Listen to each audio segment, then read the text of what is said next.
All right, for more now, I'm joined by Matt Schlapp, former George W. Bush political director and chairman of the American Conservative Union. So let's start now with that element of Trump's style, thousands at a time. Does that change Iowa campaigning?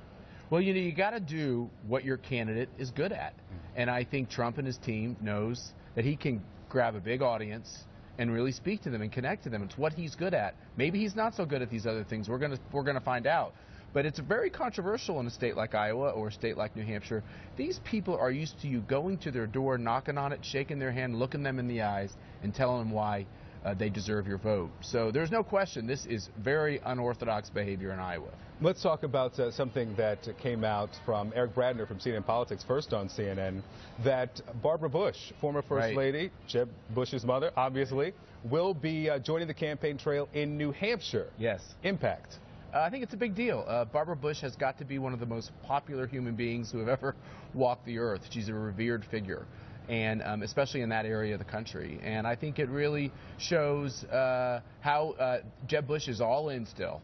His mother is Jeb exclamation point. Yes, he's in her. And let me tell you, when you do it with Barbara, that's an exclamation point too. Okay. Yeah. So, but here's the question: does it play right into Donald Trump's narrative that Jeb Bush now has to call out his mom to help him out of this single-digit purgatory? You know, I wouldn't be surprised, Victor, if he probably uses that exact same line. So you're probably right. No, you're probably right. It probably does play into the narrative, but once again, you got to go with what your strengths are. And one of the things that Jeb Bush needs to do to continue to get his legs like he did the other night in the debate is to it's a game now of inches. It's a marginal game. Every vote you can get, every person you can appeal to. And his mother appeals to a lot of people. It's a smart move. We'll see if that actually helps. In 2000, George W. Bush, when the Bushes went on the road, did not win New Hampshire. John McCain won New Hampshire. All right, so let's talk now about this lane. We were speaking during the break about the virtue of the establishment lane. Is there still some value there?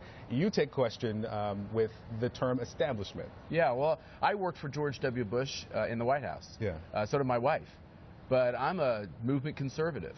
So when people use establishment to mean moderate, I would actually say there isn't much of a lane for moderates. There's a small lane, but it's not a big lane. 2/3 of these people who vote in these early states, they're going to be strong conservative voters. So if a candidate wants to come out and be establishment in the soft, mushy, moderate sense, there's not too many voters you're going to get in doing that. And you can see why that's why people like Lindsey Graham have had very short-term campaigns. The key for people like Jeb Bush and Chris Christie and these other folks that aren't considered, really loved by the conservative base of our party is to explain to them why actually their policy solutions are conservative. Every one of these candidates has to court conservatives. Politics are about two things. Part of it is romance and connecting to someone. The other piece is simply the math. And the math on the side of conservatives. So which part is Jeb Bush, because you're so close to the Bush family, what part is he getting wrong? Is it the math or the romance? He got it right the other day in the debate. He had the right answers. He explained a real rationale for his candidacy. I think he would probably admit he's meandered a little bit in finding that rationale.